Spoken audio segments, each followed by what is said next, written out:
굿모닝 YTN 3부 이어갑니다. 정부가 북한의 군사 정찰 위성 발사에 대응해 9.19 군사합의 일부 효력을 정지한 가운데 북한은 9.19 합의에 구속되지 않겠다며 모든 군사적 조치들을 즉시 회복한다고 밝혔습니다.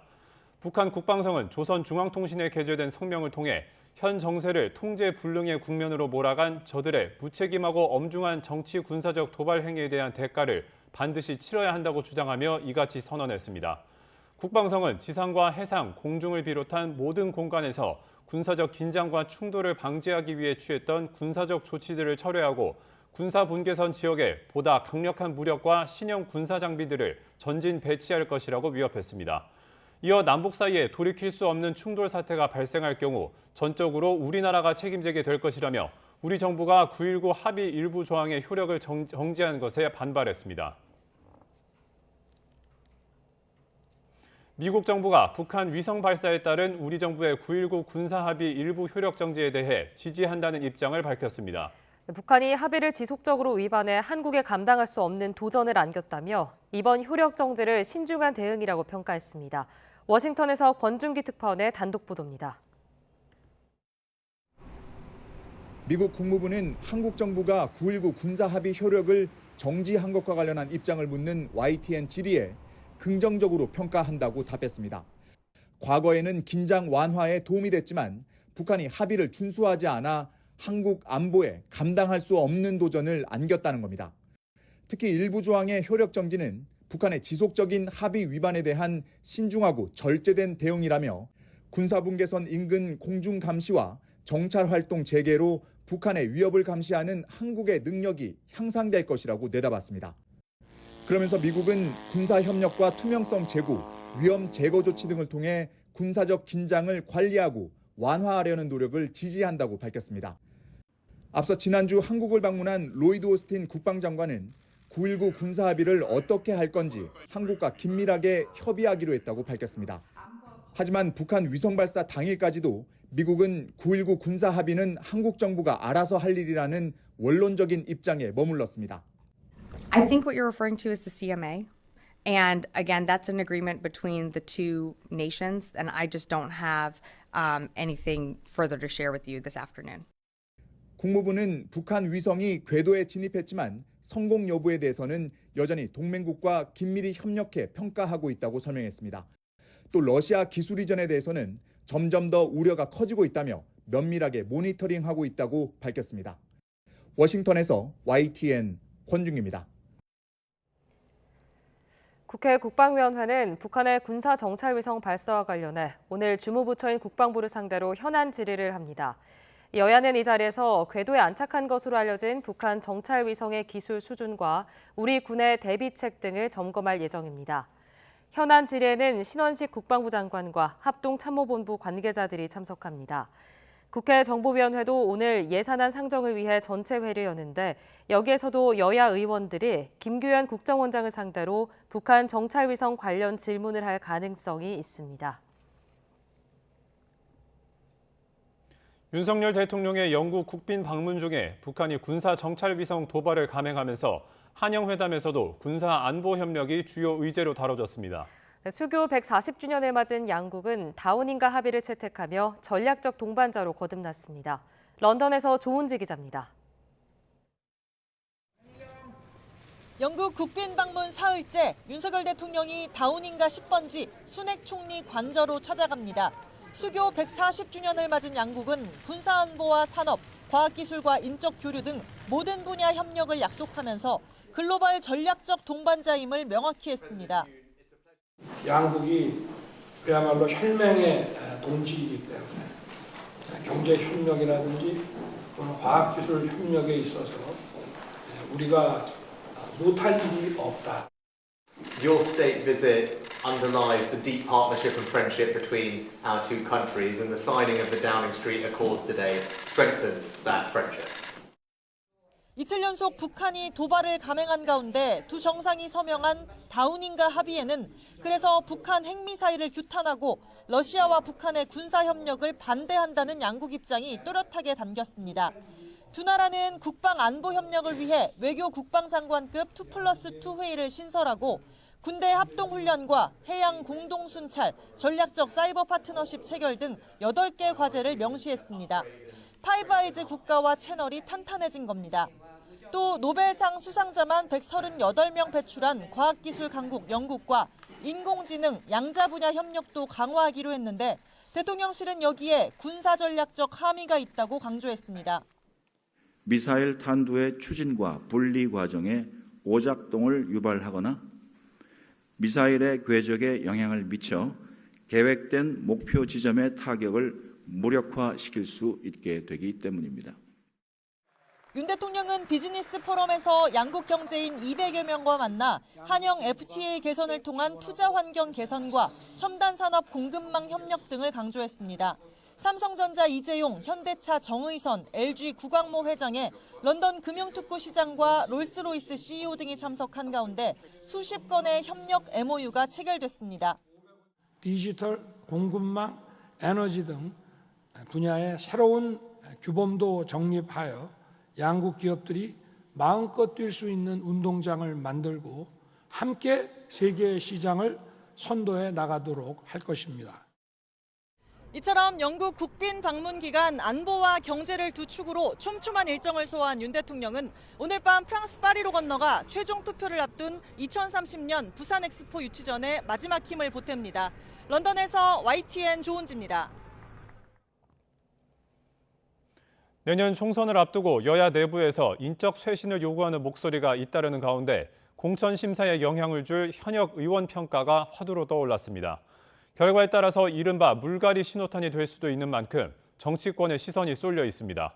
손효정 기자가 보도합니다. 지역 조직의 책임자인 당협위원장을 상대로 당무 감사를 마무리한 국민의힘은 오는 27일 결과 공개를 예고했습니다. 당원 관리와 조직 운영을 누가 얼마나 잘하고 또 못했는지 드러나는 겁니다. 대부분 현역 의원이 당협위원장을 겸직하고 있는 만큼 총선 공천 과정에서 중요한 평가 자료로 활용될 수밖에 없습니다.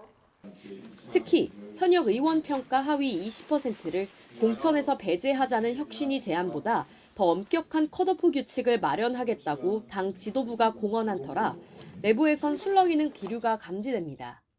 대폭적인 혁신 공천이 될 수 있도록 기준을 상향을 했고 그 현역 의원들도 그 예외가 될 수 없다는 사실을 저희가 확인을 했고 여당 핵심과 영남권 중진 등에 대한 혁신이발 용태론과 맞물려 인적 쇄신의 물꼬가 트이는 것 아니냐는 관측도 나옵니다.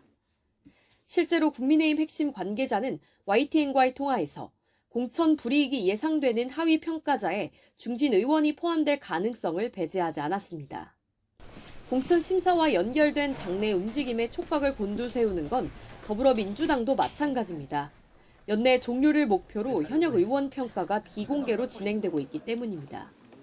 내부 경선 과정에서 현역 의원 하위 평가자 10%의 점수를 20% 깎았던 걸 더 강화해 30%를 감산하겠다고 당 총선 기획단이 방침을 세운 만큼 민감하게 지켜보는 분위기입니다.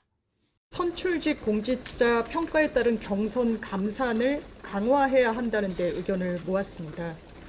이 방안은 현역 의원의 기득권을 내려놓자는 차원에서 물론 지도부의 결단과 의원들의 의견 수렴 절차가 필요하지만 비명계에선 찍어내기를 위한 포석을 두는 건 아닌지 의심하고 있습니다.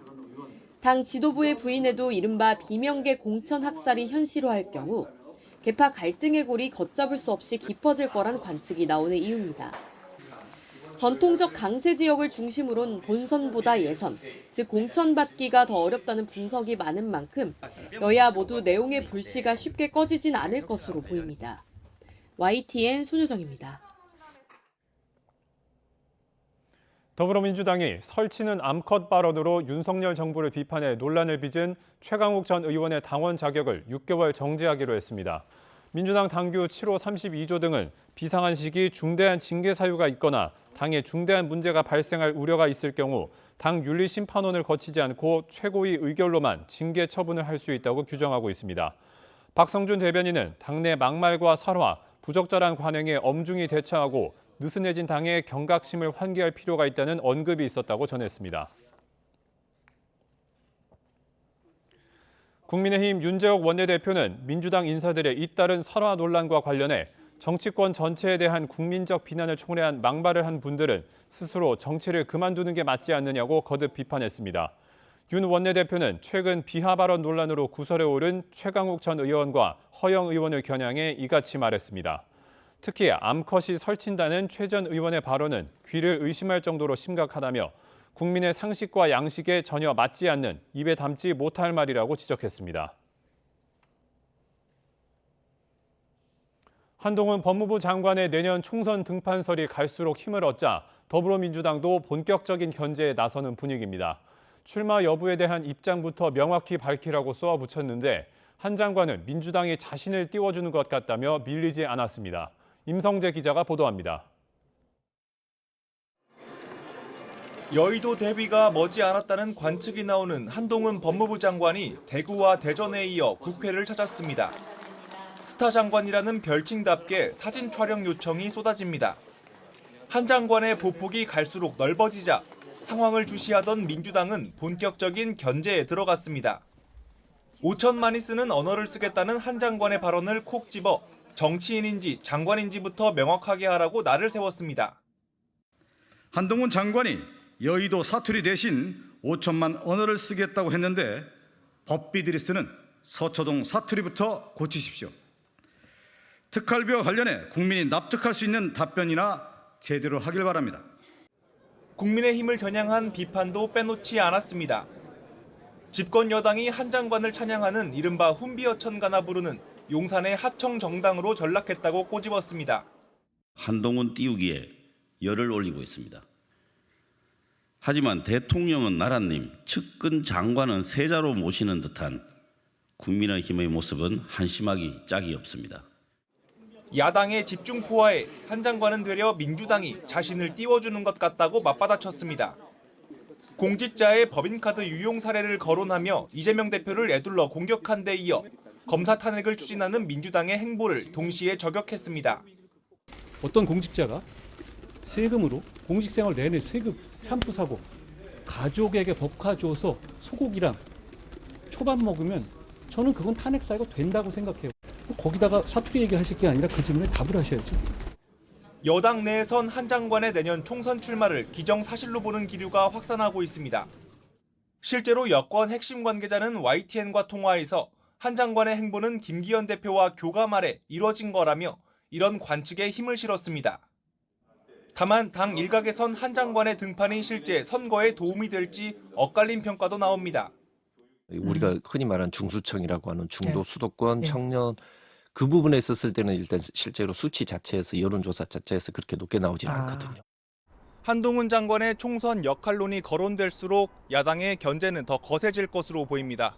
한 장관은 아직 출마에 대한 명확한 입장을 내놓진 않았지만 분위기가 무르익을수록 야당의 비판과 여당의 구애 수위는 더 높아질 것으로 보입니다. YTN 임성재입니다.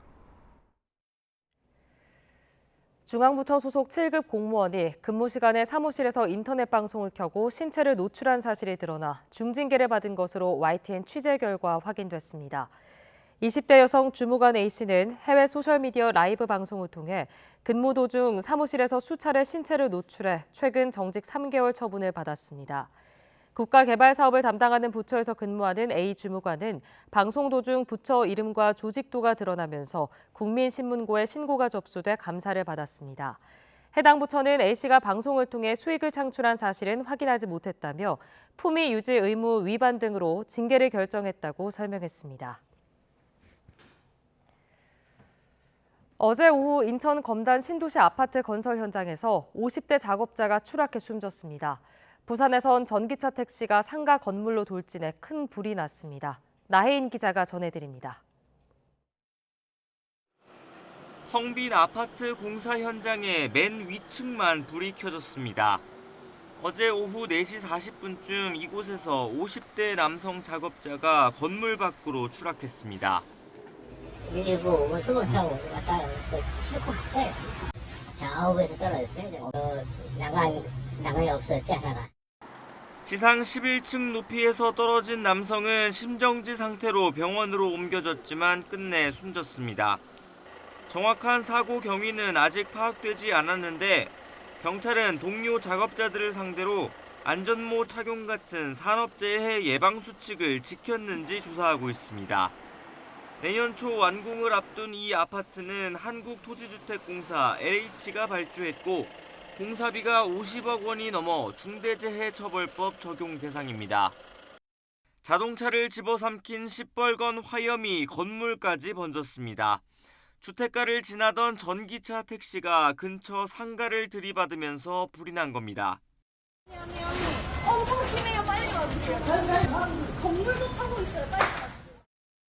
가까스로 화마를 피해 탈출한 70대 택시기사는 얼굴과 팔다리에 화상을 입고 병원으로 옮겨졌는데 경찰 조사에선 사고 당시 기억이 없다고 진술한 것으로 전해졌습니다.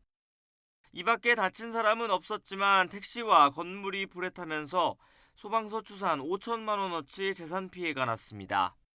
어젯밤 제주에선 깊이 1m 남짓 땅 꺼짐 현상이 잇따라 발생했습니다.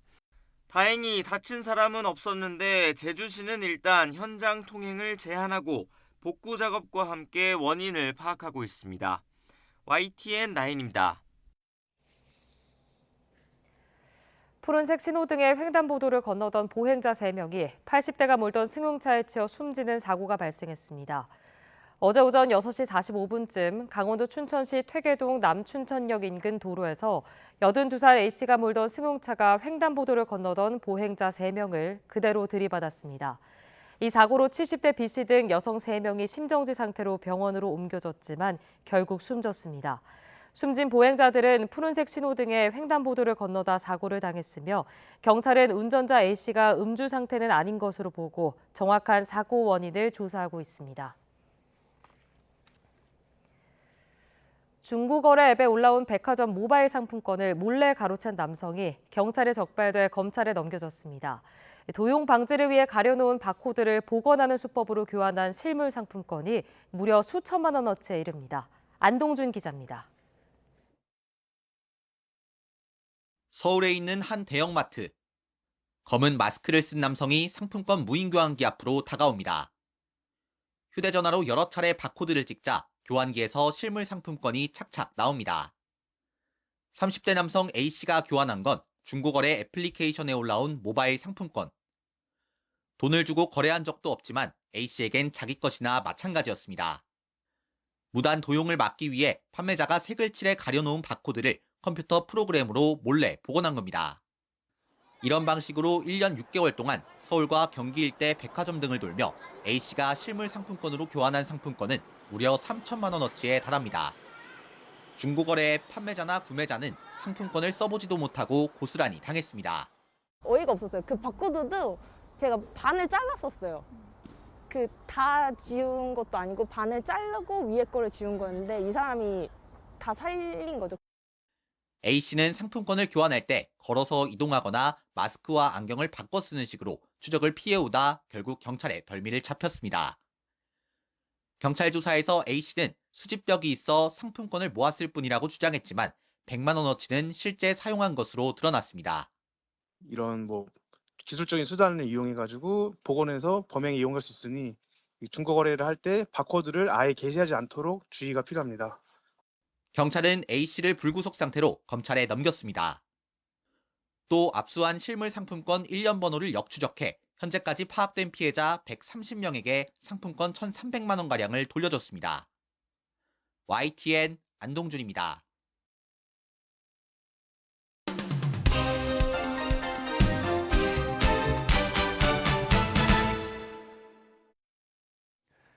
(11월 23일) 목요일입니다. 굿모닝 브리핑 시작합니다.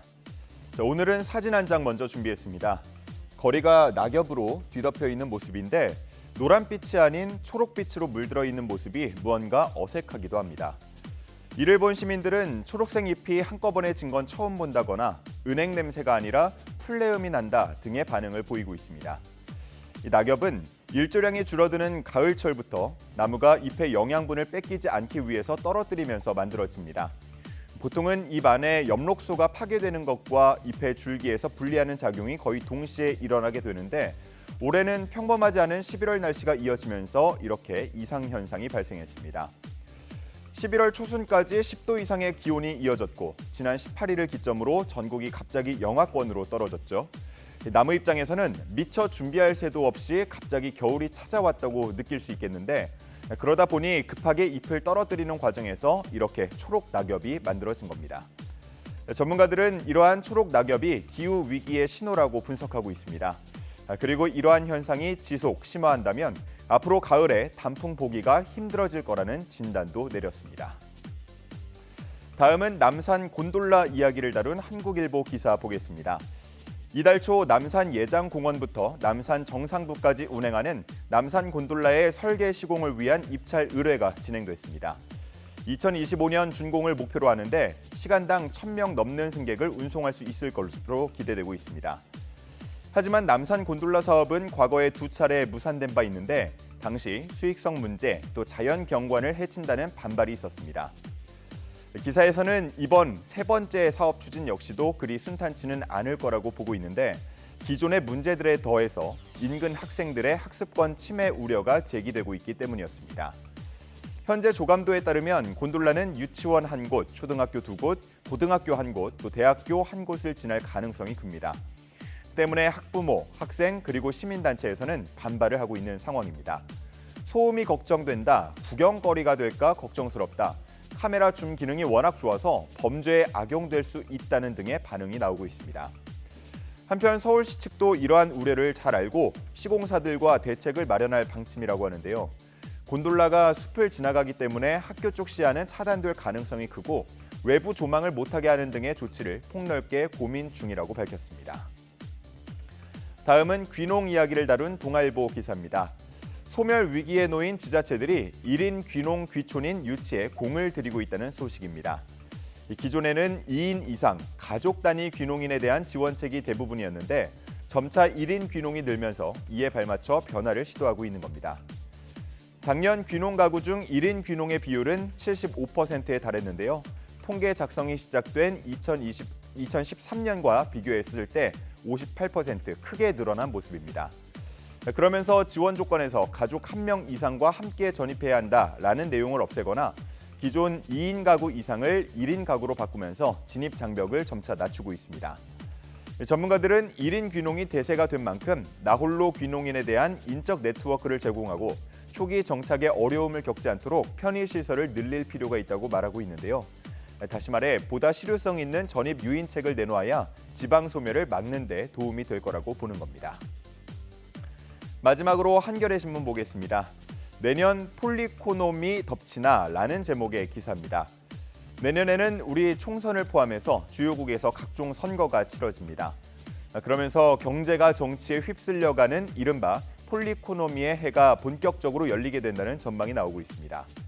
선거를 앞두고 재정을 팽창시키는, 쉽게 말해 돈을 푸는 경우들이 많이 나타난다면 인플레이션이 재등장해서 국내외 경제를 괴롭힐 수도 있다는 의견이 나오고 있습니다. 한편 각종 선거가 우리나라에 미칠 경제적 영향에 대해서 다음 면에 나와 있는데요. 함께 보시죠. 자, 주요 내용만 몇 개 더 살펴보면 우선 내년 4월에 우리나라 총선이 있겠고요. 그에 앞서 3월에는 러시아와 우크라이나 대선이 기다리고 있습니다. 전쟁 장기화 등에 대한 불확실성이 확대될 수 있다는 의견이 나오고요. 또 1월에 있을 타이완 총통 선거 결과에 따라서 중국 본토와 갈등이 심화될 수 있다는 우려도 함께 나옵니다.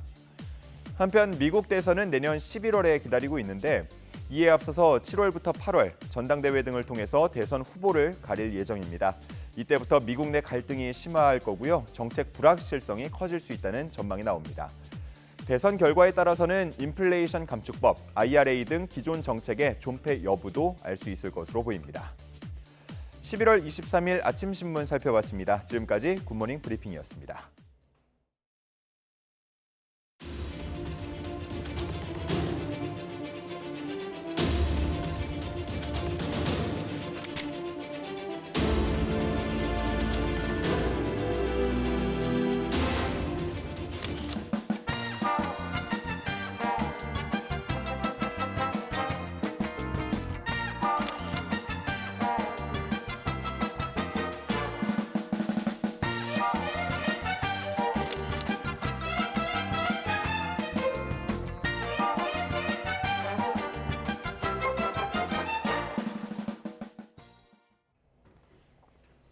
김포 서울 편입 논란이 메가시티 서울 이슈로 확산한 가운데 경기도가 경기 북부 특별자치도 설치를 놓고 정부를 압박하고 나섰습니다. 김동연 지사는 다음 달 중순까지 경기 북부 설치를 위한 주민투표 실시를 할 것인지 말 것인지 가부 여부를 결정해달라고 요구했습니다. 최명신 기자입니다. 경기 북부청에서 열린 경기도 원내 도정회의. 김동연 지사를 비롯한 경기도 모든 실국장과 산하 공공기관장이 자리를 함께했습니다. 경기도청 간부들이 도청 이외의 장소에서 모두 모인 건 이례적입니다. 김 지사는 정부를 향해 경기 북부 특별자치도 설치를 압박했습니다. 경기 북부 설치를 위한 국회 특별법안 마련을 위해선 21대 국회가 마무리되는 내년 5월 전 주민투표가 필요한 만큼 다음 달 안으로 가부 여부를 결정해달라고 촉구했습니다. 이제 다음 할 일은 중앙정부로 공이 넘어가 있습니다. 중앙정부에 강력히 촉구합니다. 12월 중순까지 북부 특별자치도에 대한 주민투표에 대한 가부 결정 여부를 해주기를 촉구합니다. 김 지사는 경기 북부 설치 주민투표를 정치적으로 풀겠다고 하면 정치적인 자충수가 될 거라고 비판했습니다. 그러면서 만약 주민투표 여부에 대해 부정적인 답을 내놓는다면 특단의 조치를 취하겠다고 강조했습니다. 주민투표를 거부하게 되면 우리 지방자치법 등을 통해서 할 수 있는 여러 가지 다양한 방법을 강구하면서 또 국회와 의논하는 그런 방법도 제가 고려하겠다 이런 말씀을 드립니다. 이와 관련해 이상민 행안부 장관은 지난 8일 비용 문제 등을 이유로 사실상 반대 입장을 밝힌 상황입니다. 김 지사는 여당의 메가시티 서울 추진과 관련해 지난 2008년 급조됐다 유야무야됐던 뉴타운 공약의 전철을 또다시 밟으려는 것 같다며 더는 국민을 현혹시키지 말라고 비판했습니다. YTN 최명신입니다. 올해 건설 자재와 인건비가 크게 오르면서 공사 현장 곳곳에서 분쟁이 끊이질 않고 있습니다. 시공사들은 공사비 인상을 요구하고 있지만 물가가 올라도 계약금에 반영하지 않는다는 물가 변동 배제 특약이 뇌관으로 떠올랐습니다. 윤혜리 기자의 보도입니다. 서울 송파구 아파트 재건축 공사 현장입니다.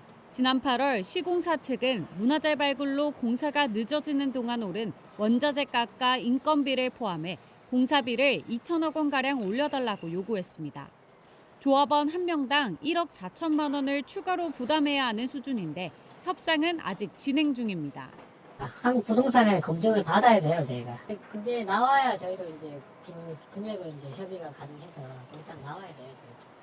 KT 판교 신사옥 시공자인 쌍용건설도 KT를 상대로 공사비를 올려달라는 시위를 벌였습니다. 물가 인상분을 반영해 171억 원 증액을 요구했지만 KT는 물가가 변동되더라도 계약을 유지한다는 특약을 이유로 난색을 보이고 있습니다. 금리 상승 등 대내외 악재로 폭등한 원자재 값과 인건비로 공사 현장 곳곳에서 분쟁이 벌어지고 있습니다. 실제로 공사비가 얼마나 올랐는지 따져봤습니다. 공사비의 가격 변동을 측정할 수 있는 건설 공사비 지수는 지난 9월 153.67로 지난해보다 3.5% 늘었습니다. 3년 전과 비교하면 28%나 급등했습니다. 2020년 1톤당 60만 원 선에서 거래되던 철근 가격은 작년 100만 원 선까지 폭등했다가 현재 90만 원대이고요. 그리고 레미콘과 시멘트 가격도 21년 대비 각각 31%, 42% 인상됐습니다. 공사비 증액 검증을 요구하는 사례도 늘었습니다. 지난 2019년 2건에 불과했던 한국부동산원의 검증 조정 건수는 매년 늘어 올해 벌써 28건으로 집계됐습니다. 공사 계약을 체결하는 단계부터 추후에 공사비 증액 요건이 발생할 경우에는 어떠한 기준으로 증액을 하는 건지를 명확히 할 필요가 있습니다.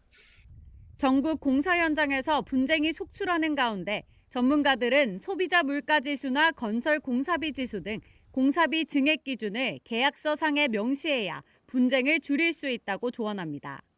YTN 윤혜리입니다. 글로벌 주가 하락과 달러 강세로 3분기 우리나라 대외 금융자산이 감소한 것으로 나타났습니다. 한국은행은 올해 3분기 말 기준 대외 금융자산은 2조 2,043억 달러로 지난 2분기 말보다 208억 달러 줄었다고 밝혔습니다. 전 세계적으로 주가가 하락한 데다 미국 달러화 대비 주요 통화 가치가 떨어진 영향을 크게 받았습니다. 외국인의 국내 투자를 의미하는 대외 금융 부채는 1조 4,189억 달러로 앞선 분기 말보다 422억 달러 줄었는데 역시 국내 주가와 원화 가치가 하락한 영향으로 풀이됩니다. 국내은행 대출 연체율이 석 달 만에 하락 전환했습니다. 금융당국원은 지난 9월 말 기준 국내은행 원화 대출 연체율이 0.39%로 집계됐다고 밝혔습니다. 부문별로 보면 가계대출 연체율이 한 달 전보다 0.03% 내린 0.35%로 1년 전보다는 0.18% 상승한 가계대출 0.65%였습니다. 기업대출 연체율은 한 달 전보다 0.05% 내린 0.42%로 대기업 대출 연체율이 0.14%, 중소기업 대출은 0.49%로 집계됐습니다.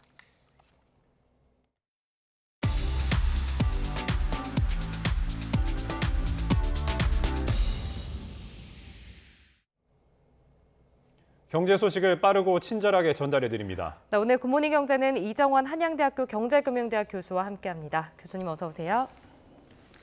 네, 교수님, 오늘은 카드빚 얘기부터 좀 해보겠습니다. 대환대출, 이른바 쉽게 말해서 카드빚을 돌려막는 사람이 급증하고 있다라고 하는데 그 배경이 어떤 건가요? 카드 대출은 기본적으로 가장 생활비 대출에 가깝다라고 보통 이야기를 하고 있고요. 그 말은 어떤 말이냐면 결국은 취약계층이라 보통 이야기하는데 신용이 조금 낮은 분들이 신용카드는 가지고 있고 신용카드 보면은 사실 문자로 매번 날라옵니다. 죄송합니다. 문자로 매번 날라온다는 게 내가 장기로는 얼마나 빌릴 수 있는지 현금 서비스가 얼마나 되는지 이렇게 계속 날라오는데요. 그것을 바탕으로 해서 쉽게 앱 같은 걸 통해서 이제 대출을 받는다라고 보시면 될 것 같습니다. 그 말은 어떤 이야기냐면 아무리 이제 서민계층이라고 해도 그리고 취약계층이라고 해도 기본적으로 카드는 있고요. 급전이 필요하거나 이제 생활비가 필요하신 분들이 은행으로 가지 않고 또 이런 데는 흔히 말해서 굉장히 좀 프로세스가 복잡하거든요. 서류를 내야 되고 이런 거 복잡한 프로세스를 하지 않고 이런 카드 대출을 통해서 손쉽게 돈을 빌린다라는 그런 개념이 있습니다.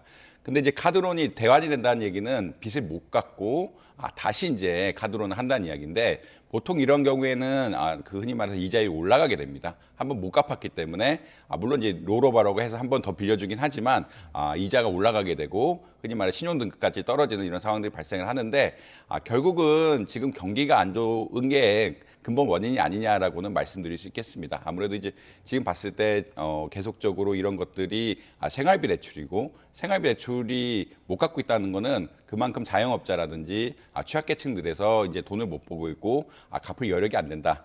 특히나 이제 카드 대출 같은 것들은 굉장히 이자가 비싸거든요. 이렇게 이자가 비쌈에도 못 갚고 있다는 것은 사실 실제로 갚을 여력이 없다로 해석이 가능하기 때문에 이런 취약계층에 대한 우려가 조금 심각한 것이 사실이다라고 보시면 될 것 같습니다. 그런데 이제 당장의 연체 위기를 좀 넘길 수는 있지만 이 대환대출 계속해서 대출을 좀 갈아타다 보면 말씀하신 것처럼 금리는 계속 높아지고 신용등급은 낮아지는 거 아니겠습니까? 그럼 악순환이 계속될 텐데 어떻게 보세요? 사실 이제 신용 불량자라든지 이런 게 많이 발생하는 케이스가 이렇게 신용 대출 같은 것들, 카드 대출 같은 것들을 못 받았을 때 생기거든요. 그 말은 어떤 이야기냐면 이제 계속 대환을 하다가도 어느 시점이 되면은 못 갚을 가능성이 굉장히 높습니다. 그래서 이제 많은 경우에 이렇게 봤을 때 이렇게 대환을 하는 것이 지금의 위기를 모면하기 위해서 어쩔 수 없이 하는 게 아니냐라는 평가를 많이 하고요. 아까 말씀드린 대로 지금도 못 갚는데 금리가 더 올라가게 되고 다른 데서 돈을 빌리기가 어려운 상황에서 계속 이거를 빌린다는 것은 어느 시점에 가면은 결국 못 갚는 상황들이 발생할 수밖에 없는 이런 케이스가 많이 나오고 있다. 물론 이제 금리가 조금 빨리 내려가게 되면은 우리가 대환할 때도 금리가 낮춰지면서 조금 회복할 가능성이 있는데 아직까지는 상당 기간 고금리가 계속될 거라고 생각을 하고 그 말은 지금 대환을 하더라도 한동안은 이제 고금리로 빌려야 된다는 이야기고 신용등급이 낮아지면서 더 높은 금리를 빌려야 된다는 거의 20%까지 갈 수 있는 금리를 빌려야 된다는 상황이기 때문에 그렇게 좋지는 않다라고 말씀드릴 수 있겠습니다. 결국은 갚아나갈 수 있는 사람들이 금리가 낮아지면 쉽게 갚아지면 괜찮은데 그렇지 못하고 경기가 계속 안 좋아지고 있고 자영업자들 그리고 취약계층 등의 삶이 좀 어렵기 때문에 이거를 결국 갚을 수 있느냐 없느냐에 대해서 좀 사람들의 생각은 좀 다른 것 같다라고 일단 말씀드릴 수 있겠습니다. 일각에선 이 과거 카드 사태랑 비교를 하는 시선도 좀 나오고 있는데 어떻게 보십니까? 카드사 연체율이 지금 어느 정도 수준인 건가요? 카드사 연체율은 한 2%대고요. 뭐 그렇게 수준상 높지는 않다라고 보고 있습니다. 일단 과거 2002년 뭐 카드 대란이라고 이야기하는데 제가 대학생 다닐 때였는데 대학교 다닐 때였는데 그때도 저한테도 신용카드가 나왔거든요. 그때 신용카드 발급 개수가 1조 개라고 이야기합니다. 1조 개라고 이야기하고 경제활동 인구가 5개 정도, 4.5개 정도의 신용카드를 가지고 있었다고 할 정도로 신용카드가 너무 많이 발생을 했고 그때 신용카드를 해서 현금 서비스라고 이야기하죠. 현금 서비스가 300조가 넘어갔다는 겁니다. 300조가 넘어가면서 현금 서비스를 받아서 다른 카드 빚을 돌려막고 새로운 카드를 발급하고 새로운 카드 또 발급받아서 뭐 못 갚은 거 돌려막고 이런 식의 어떻게 보면 안 좋은 신용 행위들이 많이 하면서 신용불량자가 경제활동 인구의 6분의 1까지 될 정도로 결국 한 300만 명 이상 될 정도로 굉장히 많이 늘어났거든요. 근데 그때는 사실은 너무 많이 발행해서 그러니까 대학생한테도 신용카드를 발행하던 시절이고 그때 미성년자한테 발행했다 이런 게 문제가 되는 이런 시절이었기 때문에 사실은 지금하고 비교하기는 어렵고요. 그때 이제 카드 대란이 겪으면서 좀 엄격해지기도 했습니다. 현금 서비스라든지 신용카드 발급에 대해서 엄격해지기도 했고 이런 전반적으로 그 현금 서비스에 대해서 뭐 규제 같은 것도 많아진 이런 상황이기 때문에 예전만큼 그렇게 크게 발생할 가능성은 없다. 그리고 지금 뭐 카드사들 순이익 보면은 올해 누적 순이익이 한 2조 정도, 뭐 2조 정도, 2조 이상 된다라고 이야기하고 있기 때문에 아직까지 이런 것들이 카드사 자체의 어떤 크나큰 경영 위기로 가는 이런 상황은 아니다라고 일단 말씀드릴 수 있는데 아무래도 이제 이게 계속 증가하고 있고 증가하는 것들이 서민들에 집중되고 있는 것들은 사실 경제적으로는 그렇게 좋은 뉴스는 아니다 이렇게는 말씀드릴 수 있겠습니다. 증가하고 있는 게 또 문제라고 말씀을 해주셨는데 또 자영업자 다중채무자 그러니까 여러 곳에 대출을 받고 이제 빚을 진 자영업자들의 대출이 사상 최고치를 기록했다고요? 예, 보통 자영업자들 대출을 받으시면은 자영업자 흔히 말하는 신용보강을 해주죠. 신용보강이라는 것은 그냥 신용보증기관, 뭐 서울신보라든지 그냥 신용보증기금이라든지 이런 데서 결국 신용보증을 좀 해주고 자영업자 대출이 좀 나갑니다. 근데 이런 자영업자 대출이 나간 분들이 보통 또 카드 대출 같은 것도 쓰거든요. 생활비가 급전이 부족하게 되면은 카드 대출 같은 것도 많이 쓰고요. 이런 식으로 대출이 늘어나게 그리고 이제 개인 신용 같은 거에서 뭐 저축은행에서 뭐 개인 신용 대출을 한다든지 이런 얘기는 보통 이런 자영업자분들이 은행 대출을 많이 못 받고 아까 말씀드린 이런 시나리오에 따라서 뭐 보증기관의 보증에 따른 대출, 그다음에 신용카드 대출, 그다음에 개인 신용 대출. 뭐 이제 좀 더 나가면 뭐 주택담보대출까지 받기도 하는데 굉장히 보통 이게 다중채무자들은 채무도 많을 뿐더러 채무의 질이 좋지 않다. 보통 이렇게 고금리라고 많이 생각을 합니다. 물론 이제 신용보강을 받은 대출은 그래도 낮긴 한데 나머지 것들 카드 대출이라든지 개인 신용 대출, 그 저축은행에서 개인 신용 대출 받으면은 굉장히 금리가 높거든요. 이런 것들이 많은 상황에서 지금 이런 자영업자의 특히나 다중채무자인 자영업자의 부채가 늘어난다는 것은 이분들의 경제 생활이 굉장히 어려워지고 있다는 것을 사실 반증한다라고 볼 수 있을 것 같고요. 결국 경기가 안 좋아지기 때문에 이분들이 수익이 안 나니까 뭐 신용카드라든지 개인 신용대출이라든지 뭐 주택담보대출까지 껴가지고 영업을 하고 간신히 이제 생활하는 정도라고 아마 이해를 하시면 될 것 같습니다. 결국은 이게 빚 돌려막기로 계속 이야기를 하는데 이런 분들이 결국은 대출, 그 신용보증을 통한 대출, 그런 주택담보대출, 그다음에 개인 신용대출, 아까 말씀드린 카드론 이런 것들이 복합적으로 받으면서 굉장히 회복하기 어려운 이걸 다 갚아 나가야 되는데 이자도 너무 많고 다 갚아 나가려면 경기가 확 회복이 돼야 되는데 그러기도 어렵고 지금 금리도 빨리 안 떨어지고 있는 상황이라 좀 경제 상황상 좀 이분들에 대해서는 보다 뭐 취약계층에 대한 뭐 좀 혜택이 필요하다는 논의가 많이 나오고 있는 상황이다라고 보시면 될 것 같습니다. 네, 알겠습니다. 이번엔 좀 물가 얘기를 좀 해볼게요. 저희가 앞선 순서에서도 여러 번 전달을 드렸었는데 이 제품 용량을 슬쩍 줄여서 가격을 사실상 올리는 그 슈링크플레이션, 여기에 정부가 칼을 빼들었죠? 슈링크플레이션에 대해서 이제 용량이나 규제 같은 것들에 대해서 이제 정부 개입하겠다라고 계속 메시지 주고 있고요. 사실 일반적으로 봤을 때 이거는 일종의 시장 교란 행위입니다. 시장 교란 행위라는 건 어떤 거냐면 소비자들은 사실 물건을 샀을 때 실제 중량이 중요하거든요. 뭐 이게 하나의 한 봉지 자체가 중요한 거 아니라 예를 들어서 만두를 샀다 그러면 만두 용량이 중요하고 핫도그를 샀다 그러면 핫도그 개수가 중요하고 이것들이 결국 내가 실제로 소비하는 거기 때문에 실제 용량이 중요하다고 생각을 하고 있고 실제 용량에 대해서 교란하는 행위는 사실은 소비자들 기만하는 행위라고 생각을 할 수가 있기 때문에 정부가 이제 특히나 물가 상승기에 이런 가격을 올리지 않고 물건의 양을 줄이는 이런 것에 대해서 적극적으로 대처를 하겠다라는 그런 입장을 보이고 있습니다.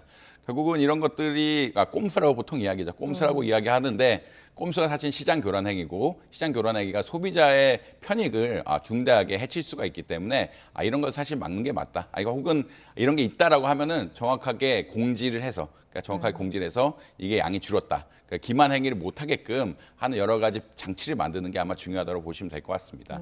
그런데 교수님, 단기적으로는 기업들이 이제 가격 인상을 좀 자제하겠지만 예를 들어 뭐 2년, 3년 뒤에는 오히려 이제 가격을 한 번에 대폭 증가하는 이런 이제 좀 증폭시키는 그런 부작용이 있지 않는가 이런 우려도 좀 나오고 있거든요. 교수님은 어떻게 보고 계세요?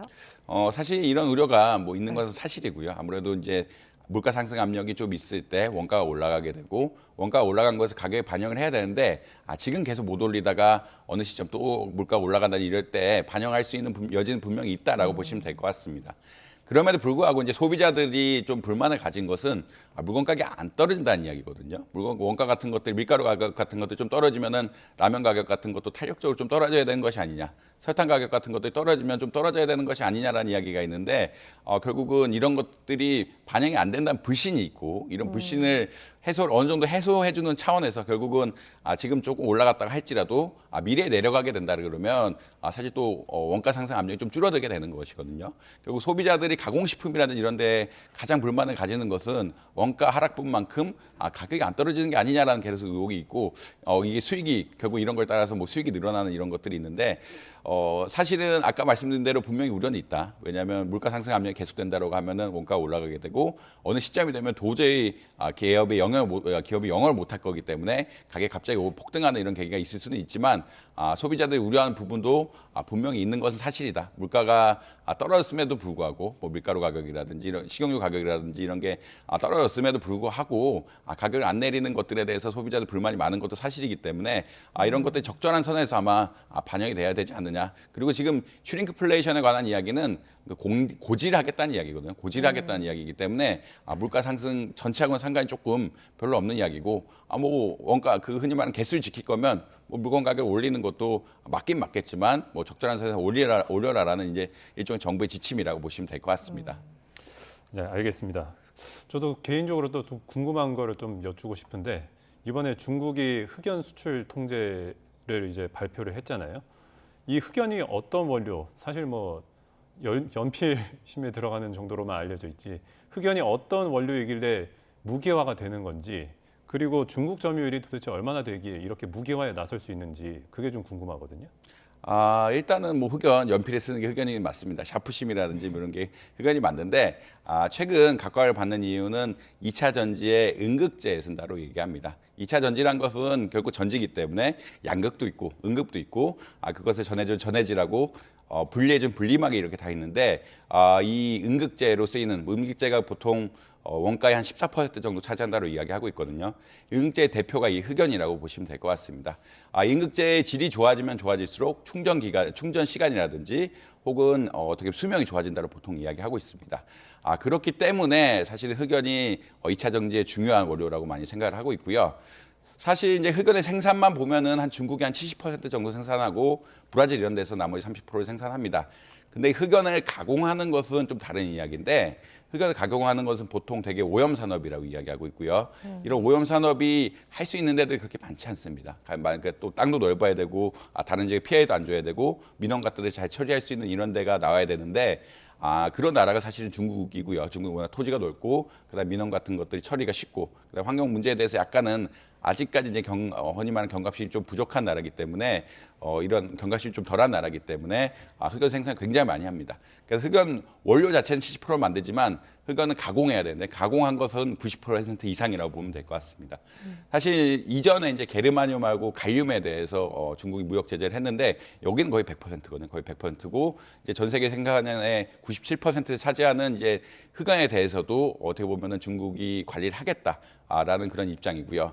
사실은 미국하고 중국이 무역 전쟁을 벌이고 있는데 미국은 어떻게 보자면 예전처럼 관세 전쟁을 벌이는 건 아니고 미국은 반도체라든지 핵심 기술을 이전해 주지 않겠다. 그래서 중국은 자기네들이 생산하는 핵심 광물을 수출에 대해서 제한을 해서 제조업 비용을 높인다든지 제조업 생산에 부담을 주겠다라는 이런 전략을 갖고 있습니다. 결국은 이런 첨단 기술 자체는 미국이 굉장히 많이 가지고 있고 최근에 전기차라든지 신재생 에너지라고 이야기하죠. 신재생 에너지 그런 풍력 에너지라든지 태양력 에너지를 쓰려면 핵심 광물 이런 흑연 같은 것들이 굉장히 많이 쓰게 되거든요. 아까 그런 차원에서 미국과 중국이 전쟁을 벌이고 있는데 중국은 어떤 광물을 가지고 재혼하는 전쟁, 그리고 미국은 첨단 기술의 어떤 수출을 방해하면서 이런 경쟁이 벌어지고 있다라고 아마 이해를 하시면 될 것 같습니다. 자, 이렇게 중국이 다음 달 1일부터 흑연 수출 통제에 나서면서 미국의 공장을 둔 우리 기업들의 피해도 좀 우려가 되는 상황이었어요. 그런데 중국이 이제 우리 기업만을 대상으로 정책 설명회를 열었다. 이게 좀 이례적인 일 같은데 어떤 이유일까요? 사실 중국 입장에서도 한국이 이제 미국 공급망에 편입되는 거에 좀 부담스러워하는 것은 사실입니다. 어떤 이야기냐면 지금 중국하고 미국이 공급망 분화, 광물 같은 것도 사실 공급망 분화의 큰 어떤 문제라고 이야기할 수 있는데 우리가 이제 너무 미국 쪽으로 붙는다든지 너무 이게 중국에 대해서 수출 통제를 받으면서 우리가 브라질로부터 뭘 만들어서 미국과 일본 이런 데 연합을 해서 다른 데 공장을 세우고 흑연을 가공하는 거를 하는 것에 대해서 또 부담스러울 수가 있거든요. 뭐 중국이 굉장히 우리나라에 흑연 수출을 많이 하는데 우리나라 역시 굉장히 흑연에 대한 중국 의존도가 굉장히 높습니다. 그리고 이런 차원에서 어떻게 보면 관리를 하고 있다라고 보시면 될 것 같고요. 우리나라 이제 미국 쪽으로 쏠려버리고 미국 쪽 공급망의 체계에 들어가서 흑연 같은 것도 미국 내 공급망, 브라질에 생산한 것을 예를 들어 뭐 칠레에 만든다, 뭐 다른 이런 방식으로 돌려가면서 만들게 된다라 그러면 사실은 좀 우려가 되는 거기 때문에 이런 우려를 좀 불식시켜준다. 결국은 우리는 이제 사실 어떻게 보면 미국에 직접 뭐 목표를 하는 거고 이런 그러니까 우리나라가 생산하는 것에 대해서는 적절한 프로세스를 밟으면 수출 제한을 하지 않겠다라는 적극적인 시그널을 보내고 있다라고 보시면 될 것 같습니다. 알겠습니다. 교수님, 마지막으로 미국 뉴욕 증시 상황도 한번 짚어주시죠. 뉴욕 증시 어제 다우가 조금 올랐는데요. 아무래도 이제 추수감사절 연휴가 있으니까 다우 같은 경우는 소비재 지수가 소비자 같은 소비재라고 보통 이야기하죠. 그 물건들 나이키라든 이런 기업들이 있으면서 소비재가 굉장히 많거든요. 소비재는 이제 추수감사절 세일에 굉장히 많이 올라가게 매출액 같은 것들이 많이 올라가게 되고 올해 이제 소비가 그렇게 나쁘지 않을 것 같다. 그래서 지금 사실 3분기 경제 성장률이 미국이 4%대였는데 이게 소비가 견인했다라고 이야기하는데 이번에도 그렇게 나쁘지 않을 것 같다라는 그런 의견들이 있고 이런 상황들이 지수에 반영되고 있다. 보통은 이제 나스닥 지수 같은 것들이 다우존스 지수보다 많이 올라가는데 이번엔 좀 특수한 상황. 추수감사절에 대한 기대, 그리고 매출액 인상에 대한 기대가 있고 이런 것들이 흔히 말하는 소비재가 중심이 된 다우존스 지수에 조금 더 많이 반영이 된 것 같다라고 해석을 하고 있습니다. 네, 알겠습니다. 오늘 굿모닝 경제는 여기까지 듣겠습니다. 지금까지 이정환 한양대 경제금융대학 교수와 함께했습니다. 교수님 고맙습니다. 고맙습니다.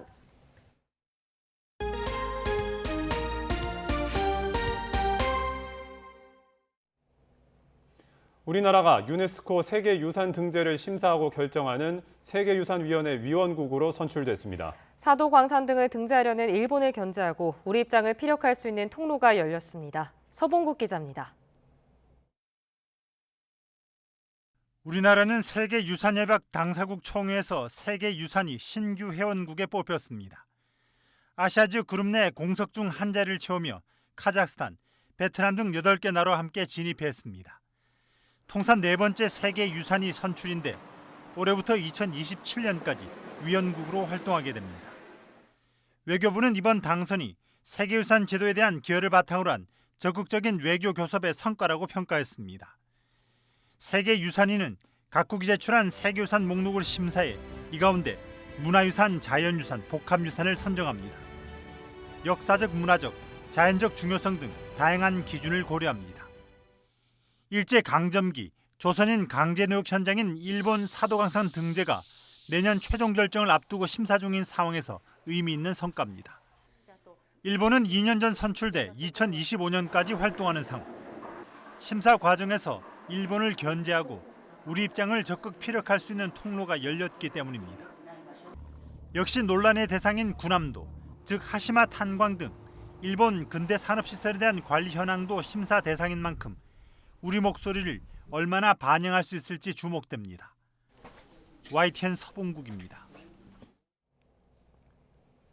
나흘간의 일시 휴전을 하루 앞두고도 이스라엘이 가자지구 남부 민간인 거주 지역을 맹폭해서 사상자가 속출했습니다. 네, 이런 가운데 이스라엘에선 테러 희생자 유가족들이 인질 석방 대가로 팔레스타인 포로를 석방하는 것을 중지해달라는 청원을 대법원에 냈습니다. 보도에 이상순 기자입니다. 먼지를 뒤집어 쓴 사람들이 거리에 쏟아져 나옵니다. 시신을 담요로 감싸고 다친 아이를 안고 앰뷸런스로 달려갑니다. 현지 시간 22일 가자지구 남부 민간인 거주 지역인 칸 유니스입니다. 이스라엘이 23일 오전 10시 발효되는 4일간의 휴전 하루 전날에도 무차별 공습을 퍼부은 겁니다. للقتل فقط ما اكثر ولا اقل حوالي 4 صواريخ ضربوا علينا مجمع كامل في حوالي 100 شهيد مش قلال في اصابات كبيره والاسعاف هذه بتنقل وانت شايف الناس كلها هيتها والله ونعم الوكيل فيكم. 같은 날 가자지구 라파에서도 공습으로 여러 명이 숨졌습니다. 목격자들은 이스라엘이 라파 동부에 오웨이다 가족의 건물을 겨냥했다고 전했습니다. اي هدنه يا راجل قاعد بيعمل مجازر يا راجل اسمه هدنه يا راجل مجازر بتصير يا راجل قبل هدنه مو بيعمل هدنه قبل هدنه بيعمل مجازر يا راجل هذول ناس زباله العالم منور يا راجل حسبي الله ونعم الوكيل في العرب قبل اليهود حسبي الله ونعم الوكيل. 땅굴 폭파 작전도 계속됐습니다. 입구에 폭탄을 터뜨려 통째로 무너뜨립니다. 이스라엘군은 지금까지 이렇게 땅굴 400여 개를 폭파했다고 밝혔습니다. 앞서 이스라엘과 하마스는 적어도 4일간 휴전에 합의했습니다. 그동안 의약품과 연료 등의 반입을 허용하고 하마스가 인질 50명을 풀어주면 이스라엘은 적어도 150명의 팔레스타인 수감자를 석방하는 내용입니다. 하마스가 추가로 인질 10명을 석방할 때마다 휴전 기간은 하루씩 연장됩니다. 240명가량의 인질 모두가 풀려날 때까지 휴전을 이어갈 수 있게 설계됐습니다. 하지만 이스라엘의 테러 희생자 유가족 단체는 강력히 반발하고 있습니다. 팔레스타인 수감자들의 석방을 막아달라며 대법원에 청원을 냈습니다. מה שעולה בעסקה היום המסתמנת, מדובר על כסדר גודל של 200 מחבלים שהתוכנית היא לשחרר אותם חזרה לירושלים. וירושלים המשמעות היא שהם מסתובבו ברחובות. 이런 가운데 이스라엘군은 서방 기자들에게 하마스의 지하 터널을 공개했습니다. That the irrefutable truth of Hamas's exploitation of hospitals in Gaza is in full display to the world, we have an important question to ask the international community. 길이가 500km에 이르는 지하 터널은 가자지구 전역에 깔려 있지만 하마스는 병원 같은 민간인 시설에는 땅굴이 없다고 주장해왔습니다. YTN 이상순입니다. 밤사이 서울 등 중서부 지방에 내린 비는 그치고 지금은 하늘빛만 다소 흐립니다. 이 비구름이 이불 역할을 해주면서 오늘 아침 기온이 크게 떨어지지 못했는데요. 현재 서울 기온은 10.4도로 어제 아침보다 8도나 높고요. 낮에는 14도까지 오르면서 온화하겠습니다. 하지만 문제는 퇴근길 무렵부터 찬바람이 강해진다는 겁니다. 내일은 서울 아침 기온 영하 4도, 주말인 모레는 영하 6도까지 기온이 곤두박질하겠습니다. 기온 변화가 무척 심한 만큼 건강관리에 각별히 주의해 주셔야겠습니다. 네, 오늘 출근길은 추위 대신에 초미세먼지에 대한 주의가 필요합니다. 중국발 스모그가 유입되면서 현재 수도권과 충남의 대기질이 탁하고요. 인천은 초미세먼지 주의보도 내려졌습니다. 오늘 대부분 지역의 대기질이 나쁨에서 매우 나쁨 수준을 오르내릴 것으로 보이는 만큼 호흡기 관리 잘 해주시기 바랍니다. 오늘 아침 기온 서울 10.4도, 광주 13.1도, 강릉 17.1도로 어제보다 4도에서 15도나 높습니다. 낮 기온은 서울 14도, 광주 19도, 부산 20도로 어제와 비슷해 온화하겠습니다. 오늘 늦은 오후부터 서울 등 중서부 지방에는 또다시 비나 눈이 내립니다. 예상되는 비의 양은 1에서 5mm로 많지 않겠고 강원 북부에는 1cm 안팎의 눈이 조금 내려 쌓이겠습니다. 특히 내일은 영하권 추위 속에 새벽부터 오전 사이 충청과 호남, 제주도에도 1에서 3cm의 눈이 내릴 전망입니다. 반면 비 소식이 없는 동해안 지역은 계속해서 건조주의보가 내려져 있습니다. 오늘 바람도 무척 강하게 불기 때문에 대형 화재가 발생하기 쉬우니까요. 불씨 관리에도 각별히 주의해 주시기 바랍니다. 지금까지 YTN 홍나실입니다. 굿모닝 YTN 마칩니다. 잠시 후 뉴스라이더가 방송됩니다. 시청해주신 여러분 고맙습니다.